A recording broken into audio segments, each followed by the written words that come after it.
Шетелде жүрген әрбір қазақстандық сайлауға белсенді қатысуы тиіс. Себебі дауыс беру кез келген адамның азаматтық парызы. Түркияның Коnya қаласында құрылған Алаш жастары клубының белсенділері осылай деп отыр. Жақында ғана тұсауын кескен бұл ұйым өздерінің кезекті жиынын өткізіп, түрік елінде білім алып жатқан қазақстандық студенттерді саяси науқанға қатысуға шақырды. Бақытжан Омар әрі қарай. Алаш жастары клубының құрылғанына көп бола қойған жоқ. Десе де аз уақыт ішінде қазақ жастары түрік елінде тұратын түрлі ұлт пен ұлыс өкілдеріне елімізді жан-жақты танытатын бірнеше салиқалы отырыстар өткізіп үлгерді. Жастарымыз қазақ хандығының құрылуынан бастап бүгінге дейін жеткен жетістіктерімізді түркі жұртына барынша насихаттап жүр.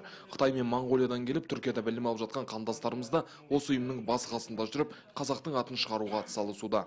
Біз алғашқы отырысымызды, дөңгелек үстелімізді қазақ хандығы және қазақ мемлекеттілігінің қалыптасуы негіздер деген тақырыпта бастағанбыз. Бұл клуб үшін үлкен бір беташар болды біздің жаңағы.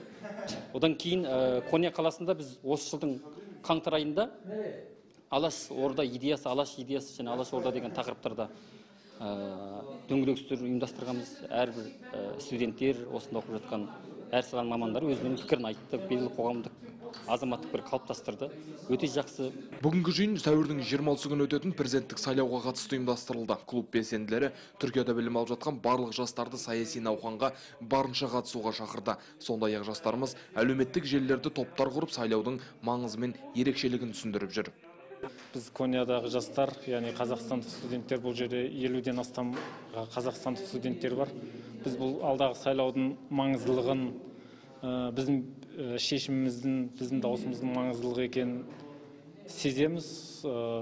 Қазірден бастап сайлауға үміткерлермен танысып жатырмыз.